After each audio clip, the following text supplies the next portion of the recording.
You know, I was looking at a satellite image the other day of Cyclone forming in the Bay of Bengal, Oh, yeah. and it was just this massive swirling white galaxy of clouds. It was beautiful, but, in a terrifying kind of way. I know exactly what you mean, the terrifying sublime. Exactly. Yeah. And it struck me, usually we look at that and think, okay, nature is having a bad mood, it's angry. Right.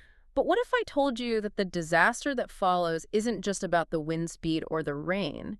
What if I told you that we are the ones turning these hazards into full-blown disasters? It's a provocative thought, but honestly, the data completely backs it up.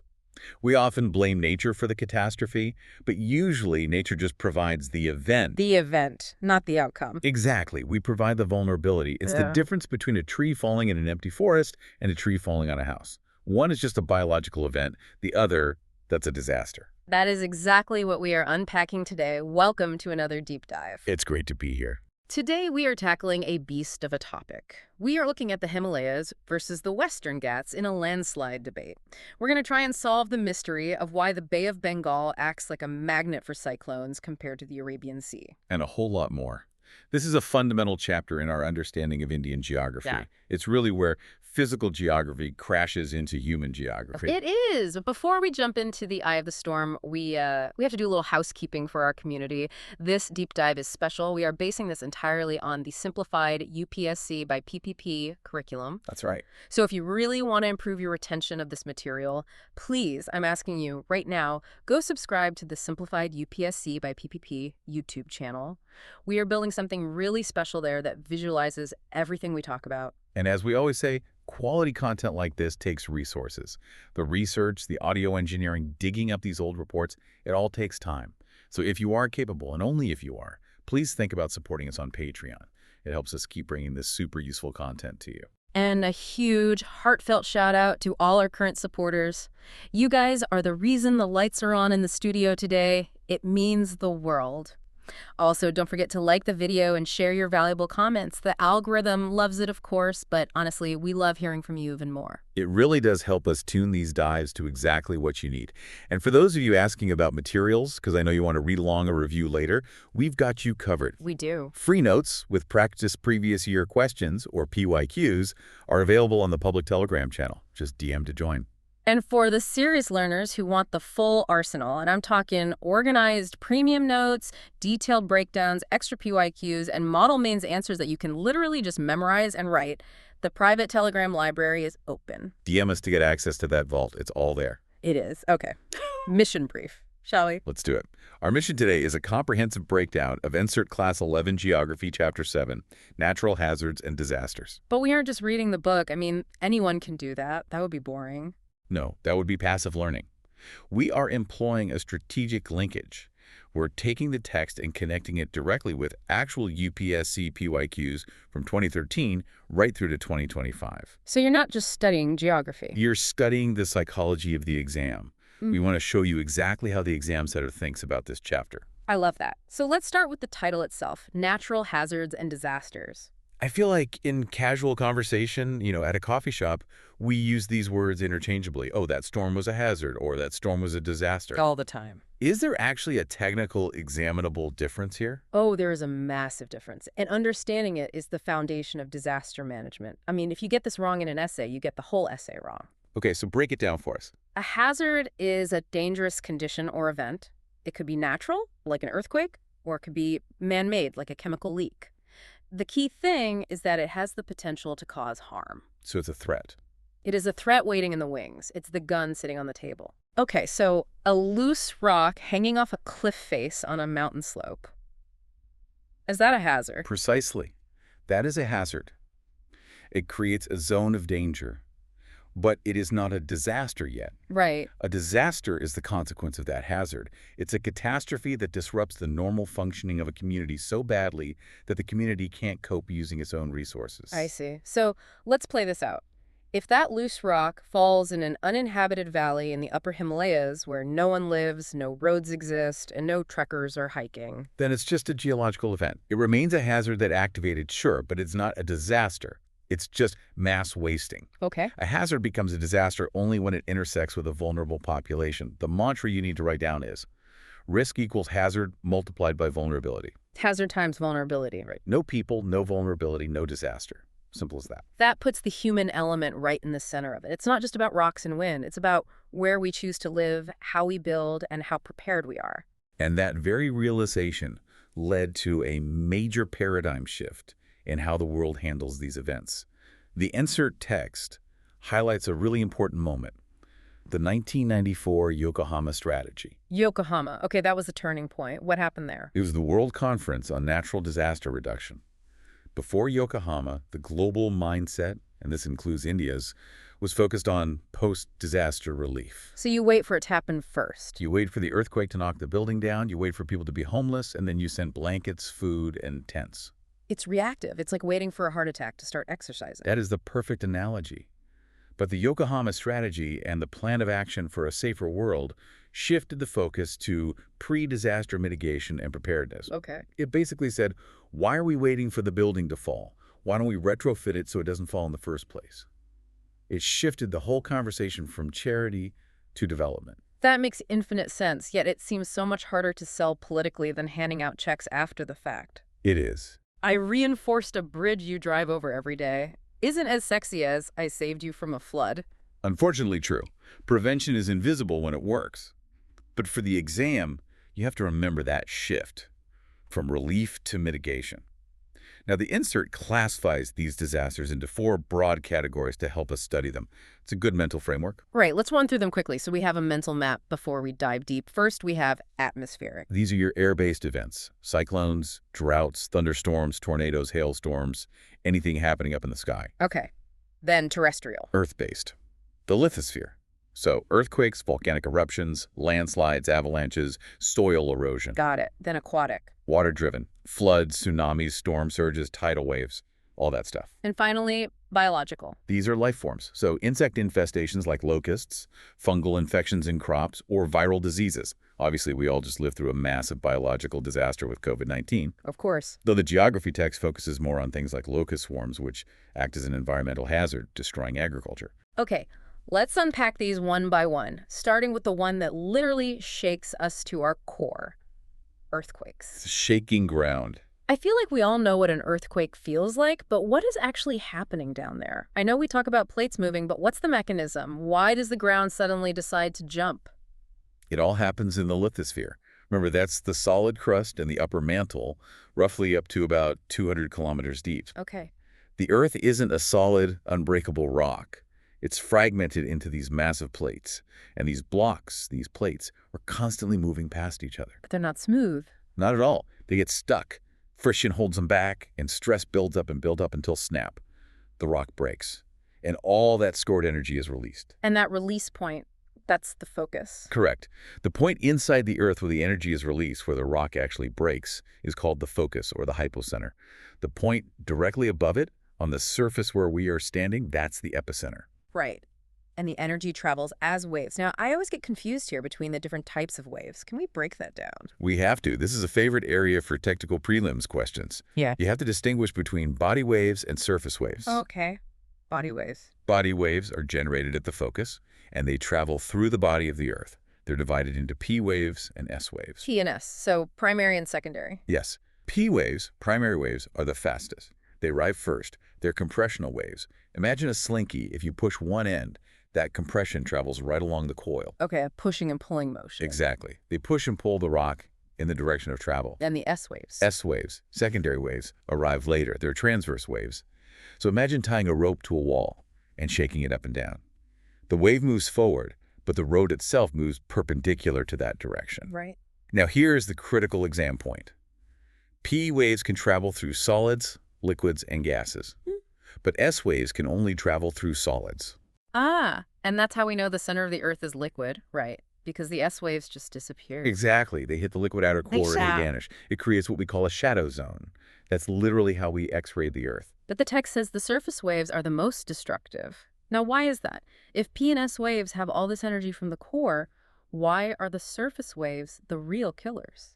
It's because of how they move. When the body waves hit the surface rocks, they generate these surface waves. And they move along the crust. Think of them like ripples on a pond, but the pond is made of rock. Okay. They roll the ground.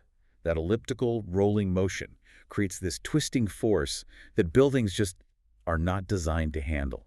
I see. A building can handle a little up and down shaking, that's the P wave, but if you twist its foundation, which is what the surface wave does, the columns just snap. That makes total sense. It's the twisting that kills. And how do we measure this? We always hear magnitude 6.5 or intensity 7. Are those just two words for the same thing? No, and this is a classic mistake. They're distinctly different concepts. If you mix these up in mains, you will lose marks. Okay, let's get it straight. The Richter scale measures magnitude. That is an objective number measuring the total energy released at the focus. It runs from 0 to 10. A magnitude 7 is a magnitude 7, regardless of whether it happens in a crowded city or an empty desert. Okay, so magnitude is like the wattage of a light bulb. It's fixed. Perfect analogy. Wattage is magnitude and intensity. That's the Mercalli scale. It measures intensity, which is the visible damage caused. So how bright the light looks to you. Exactly. It runs from 1 to 12. If a high magnitude quake hits a desert, the intensity, the damage is low. But a moderate magnitude quake in a city with poor construction could have a very high intensity. That's a crucial distinction. One is the energy, the other is the impact. Now, let's talk about India. We are not equally vulnerable everywhere. Not at all. Agencies like the Geological Survey of India and the IMD have divided the country into vulnerability zones, and this is directly linked to a recurring theme in the exams. Yeah. Look at Mains 2021 and Mains 2013. Both years asked about the increased frequency of earthquakes in the Indian subcontinent and, more importantly, the gaps in our preparedness. So where are the red zones? Where should we be most worried? The highest risk, what we call Zone V, covers the northeast states, parts of Bihar, Uttarakhand, Himachal Pradesh, J&K, and the Rann of Kutch in Gujarat. Why those specific areas? What's the common thread? It's the plate boundary. The Indian plate is crashing into the Eurasian plate. It's an active collision zone. The Himalayas are technically still rising because of this. The rocks are under immense constant stress. I remember the Bhuj earthquake in 2001. That was Kutch. That was just devastating. But what about the Peninsular Plateau? I kind of grew up thinking the Deccan Plateau was the safest place in India. Just old, hard, stable rock. That was the traditional geological view. We called it a stable landmass. But we've had to revise that thinking. The text specifically mentions that reservoirs and mining can induce tremors even there. We call this reservoir-induced seismicity. You mean like the sheer weight of the water in a dam can cause the earth to crack? Exactly that. The earthquakes in Latur in '93 and Koyna in '67, both in Maharashtra, shocked geologists because they happened in this supposedly stable zone. So what happened in Koyna? At Koyna, the massive weight of the reservoir water, plus the fact that water percolates down into existing faults, basically lubricated the rocks and triggered the slip. So nowhere is truly zero risk. That's a sobering thought. Correct. And when we look at those mains questions asking you about gaps in preparedness, this is exactly what they mean. We have building codes, the National Building Code, but are they actually enforced in small towns? Probably not. We have old masonry buildings in Delhi that aren't retrofitted. The hazard is the plate movement. The disaster is the unreinforced masonry falling on people. Moving from the shaking ground to the shaking sea, let's talk about tsunamis. The harbor waves. I think before 2004, a lot of us, myself included, just thought of them as really big tidal waves. That is such a common misconception, and you should definitely correct it in your answers. They have absolutely nothing to do with tides. Okay. Tides are caused by the gravitational pull of the moon and sun. Tsunamis are seismic sea waves. They're usually generated by a subduction zone earthquake where one tectonic plate dives under another, but underwater. So the plate sort of flicks up. Yes. Imagine a plastic ruler bent over the edge of a table. If it snaps back up, it flicks the air. In the ocean, the plate snaps up and displaces a massive column of water vertically. All that energy has to go somewhere. And we have a tragic and very important case study for this in the NCERT text. The 2004 Indian Ocean tsunami. December 26, 2004. A day that changed India's disaster management architecture forever. It devastated Indonesia, Sri Lanka, and the Indian coast, particularly Andaman and Nicobar and the coast of Tamil Nadu. And there was a PYQ on this in Mains 2017, right? There was. The question asked to discuss the factors responsible for the havoc and to mention the NDMA guidelines. To answer that well, you need to understand the mechanism of destruction. Explain the physics of it for us. Why is it that a ship in the middle of the ocean might not even notice a tsunami passing underneath it, but it completely destroys the coast? It's all about the relationship between speed and depth. In deep water, a tsunami travels at the speed of a jet plane, maybe 800 kilometers per hour. Wow. But the wave height, the amplitude is very low, maybe just a foot or two. And the wavelength is huge, hundreds of kilometers long, so ship just bobs up and down very gently. You would even spill your coffee. But then it gets close to land. Exactly. As it hits the shallow coastal water, the bottom of the wave starts to drag on the seafloor. Friction slows it down. But the back of the wave is still coming in fast. So it bunches up. It bunches up. The energy compresses, the speed drops to maybe 40 kilometers per hour, but the height skyrockets. It piles up. That's why it hits as a wall of water, not just a big swell. And in 2004, we had no warning system for this. We didn't. Not in the Indian Ocean. We do now. Post-2004, India established the Indian Tsunami Early Warning System, ITWs, at Inquai in Hyderabad. That's a keyword for your answer, Inquai. The text also mentions natural defenses. This links back to my thought in the intro about mangroves. It is a critical point in the NCERT, and one that's very relevant today. Coastal offshore bars, beaches, and especially mangroves act as natural buffers. They absorb the energy of the wave. How do they do that? The tangled roots of the mangroves just break the flow. They dissipate the energy. And the data shows that areas with dense mangroves, like parts of the Sundarbans or Peechavaram, suffered significantly less damage in 2004 than areas where mangroves had been cleared for hotels or shrimp farming. It's nature's own seawall, and we keep tearing it down for better beach views. That's the tragic irony. Okay, let's move to the atmosphere. Tropical cyclones. These seem to be a yearly occurrence for us on the East Coast. Engines of destruction, as they're often called. And that's a literal description. They're basically thermodynamic engines. What powers them? What gets them started and spinning? They run on heat, specifically the latent heat of condensation. Okay, let's unpack latent heat. I feel like I learned this in 9th grade physics and then promptly forgot it. It's simple, really. Imagine water evaporating from the ocean. It takes energy heat to turn that liquid into a gas, which is water vapor. Right. That heat doesn't disappear. It's stored or latent, the water vapor.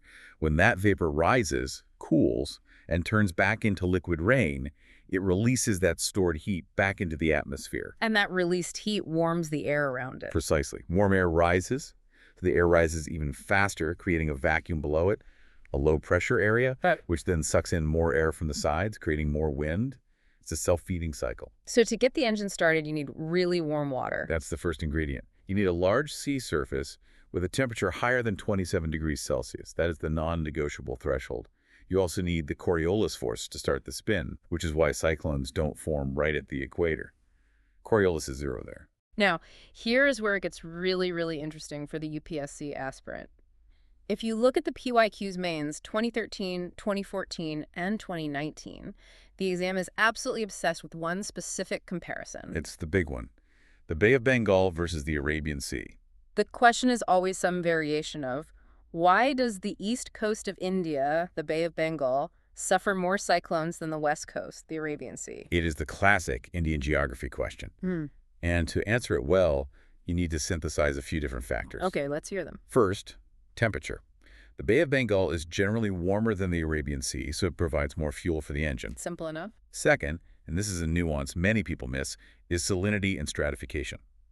The Bay of Bengal receives huge amounts of fresh water from the Ganga, Brahmaputra, Mahanadi. Okay. Fresh water is lighter than salt water, so it forms a thin layer on top.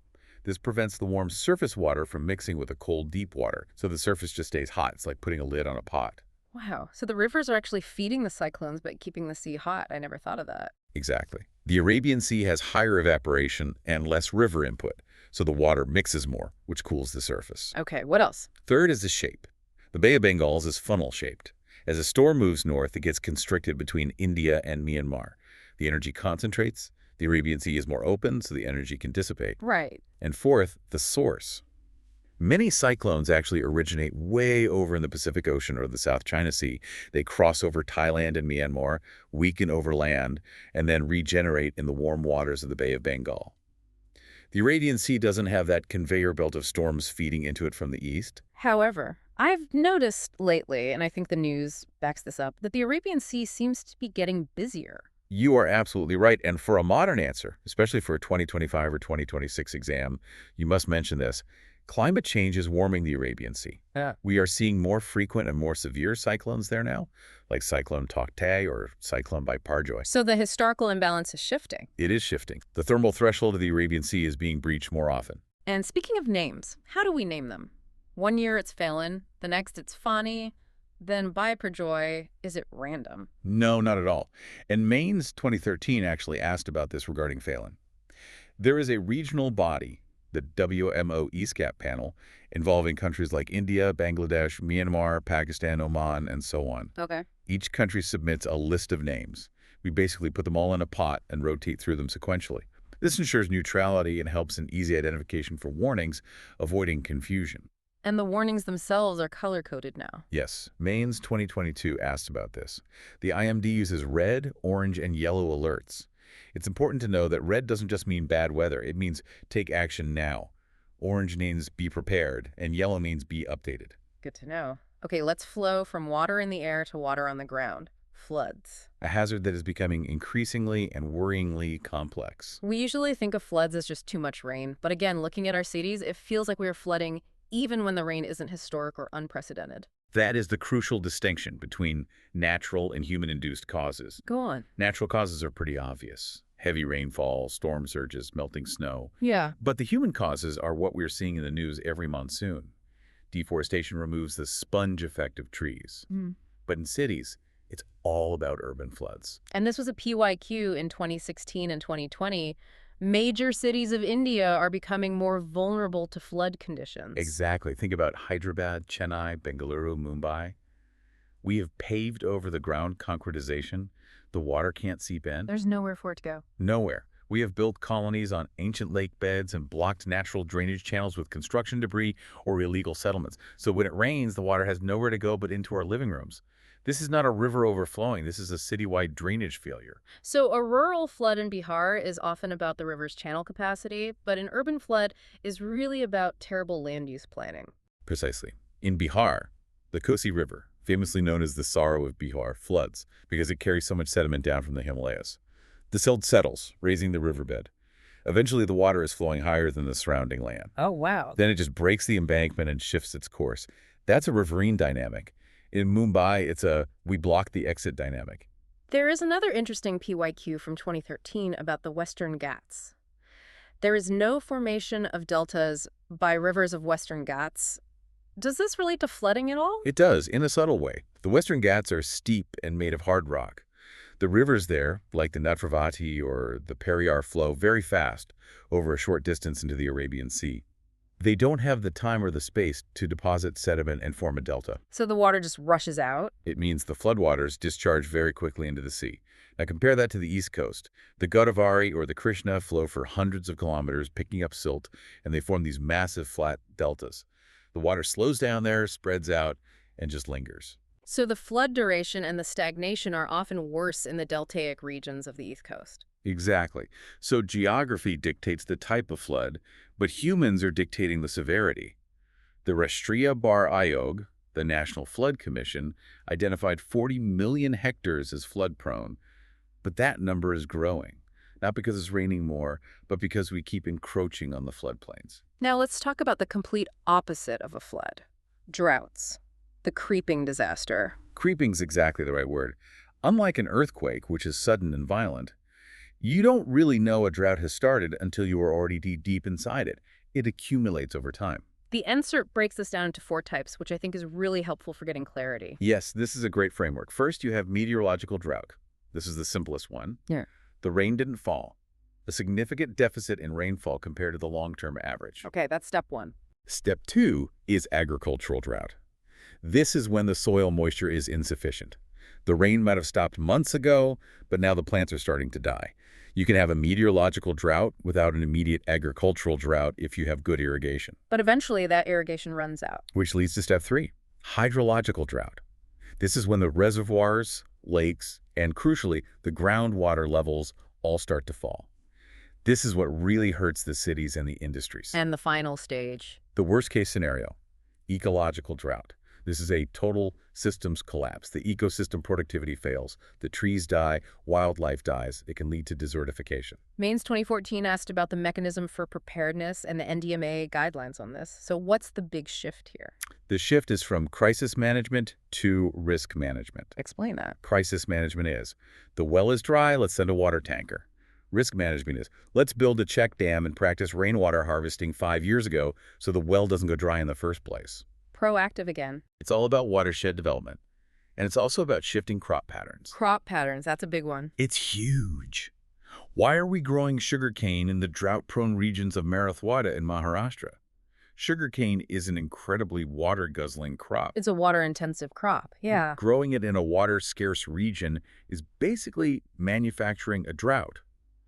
The NDMA guidelines strongly emphasize switching to drought-resistant crops like millets in these areas. But that connects back to policy and economics, doesn't it? Minimum support prices, MSP, often drive these decisions more than geography does. 100% correct. It's a complex problem. Okay, let's move up to the mountains. Landslides. This is a topic that brings us right back to that Himalayas versus Western Ghats debate we teased at the start. And this is an absolute favorite of the UPSC.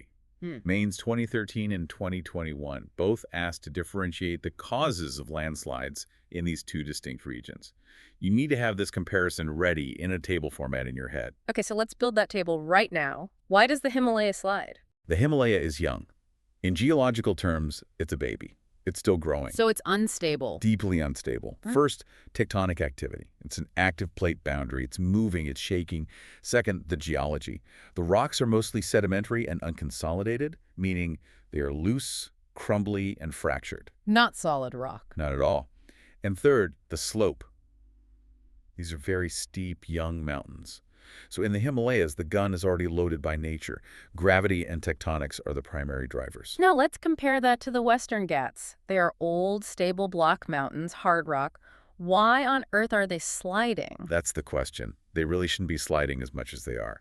The primary driver here, overwhelmingly, is human interference. It's us again. It's us. We are mining in the Ghats, which destabilizes the slopes. We are clearing deep-rooted native forest for plantation agriculture, tea, coffee, which have shallow roots that don't hold the soil. And roads. Yes. We are cutting vertical slopes for roads and railways, like the Konkan Railway. You combine all of that with the heavy, short-duration rainfall of the southwest monsoon and the hard rock below. Doesn't matter. The soil on top just slides right off. So the answer to that PYQ is basically Himalayas equals tectonic and geological instability, which is largely natural. Right. And the Western Ghats equals human or anthropogenic triggers plus high rainfall. That is the winning distinction. You write that, you get the mark. We have covered the hazards. Now let's talk about the solution. Disaster management. The framework that tries to hold it all together. It seems like the year 2005 was a big year for this. It was a watershed moment. The Disaster Management Act of 2005. It gave us the legal backbone for everything we do now. It created the NDMA, the National Disaster Management Authority. And a key fact for prelims, who heads the NDMA? The Prime Minister. And that's by design. It shows you how high the priority is supposed to be. At the state level, the SDMA is headed by the chief minister, and at the district level, the DDNA is headed by the district collector or magistrate. Prelims 2020 actually asked a tricky question about statutory bodies, linking the critical tiger habitat and the Central Groundwater Authority, which really shows the importance of knowing which act created which body. Absolutely. The DM Act 2005 is the parent of the NDMA. You have to know that link. And how does the NDMA view management? It's not just one event, right? It's more of a cycle. It's a continuous cycle with 3 main phases. Okay. Phase 1 is pre-disaster. This is all about prevention, mitigation, and preparedness.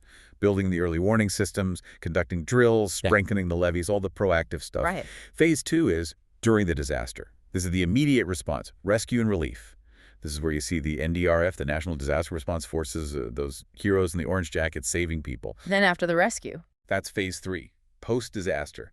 This is all about rehabilitation and reconstruction. And the goal in phase 3 isn't just to put things back exactly how they were. No, absolutely not. The modern concept, which is endorsed by the Sendai framework, that's what succeeded Yokohama, is build back better. Build back better. If a cyclone blew the roof off your house, don't just put the same weak roof back on.